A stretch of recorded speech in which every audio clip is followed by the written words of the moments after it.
आज मैं एक छोटे से शब्द के बारे में जिक्र कर रहा हूँ जिसको कहते हैं दहेज। ये जो दहेज की कुप्रथा है और जो हमारे समाज में विष की तरह फैली हुई है, इस पर कोई बहस करने को तैयार ही नहीं है।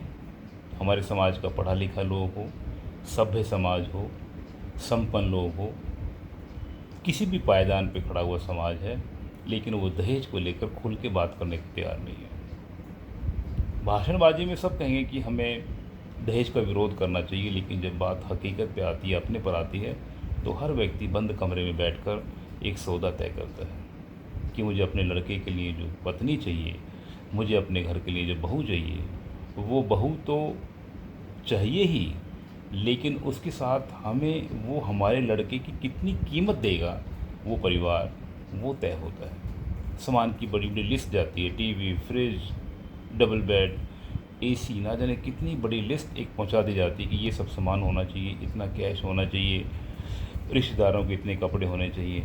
और एक लड़के का बाप ये भूल जाता है कि वो जो लड़की का बाप है उसके ऊपर क्या बीतेगी। वो अपने पूरे उम्र भर की कमाई को लुटा रहा है और साथ में अपने शरीर का टुकड़ा आपको दे रहा है। मैं अपने युवा साथियों से पूछना चाहूँगा कि क्या आपको अपने हाथों पे विश्वास नहीं है? आपको अपनी मेहनत पे विश्वास नहीं है? अरे एक बार ज़ोर से कहिए कि हमें दहेज नहीं चाहिए। हमें जो जो हमें प्राप्त करना है, मैं अपनी उस पत्नी के साथ मिलकर हम हर हर चीज़ों को प्राप्त करने की क्षमता रखते हैं, हम उसको प्राप्त कर लेंगे, लेकिन हम दहेज में कुछ नहीं लेंगे। और यकीन मानिए कि जो व्यक्ति इस तरह का प्रण लेकर कि मैं दहेज में कुछ नहीं लूँगा और सब कुछ अपने आप प्राप्त करूँगा, निश्चित तौर पर वो बहुत कम समय में हर चीज़ प्राप्त कर लेता है। और यही फ़र्क है कि एक व्यक्ति की नीयत में कितना अंतर है। एक अपनी मेहनत से प्राप्त कर रहा है और एक अपने लड़के को बेच कर उसकी कीमत प्राप्त कर रहा है। एक लड़की जब आपके घर में आती है तो वो आपका वंश चलाती है, और आपका वंश चलाती है जब आप अपने बाप के नाम से जाने जाते हैं उस लड़की का आने के बाद। फिर जब आपका वंश आगे बढ़ता है तो आपका बच्चा आपके नाम से जाना जाता है।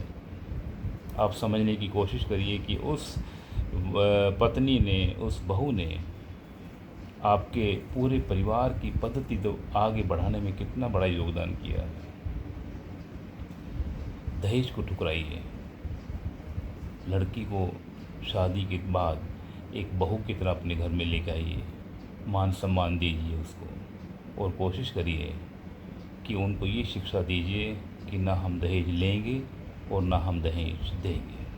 क्योंकि एक बाप ने अपने शरीर का टुकड़ा आपको देकर अपने पास कुछ नहीं रखा, सिवाय उसकी आंखों के कुछ आंसू के उसके पास कुछ नहीं है। तो एक प्रश्न ये बनता है कि जब कोई व्यक्ति अपनी किडनी दान देता है, अपनी आंखें दान देता है, उस वक्त ये कहा जाता है कि उसने बहुत पुण्य का काम किया है।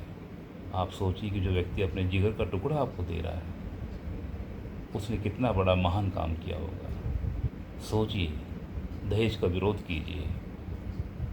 अपनी किस्मत बनानी है तो अपने कर्मों से बनाइए, अपने हाथों की मेहनत से बनाइए, तब देखिए आपको क्या आनंद मिलेगा। दहेज का विरोध ज़रूरी है।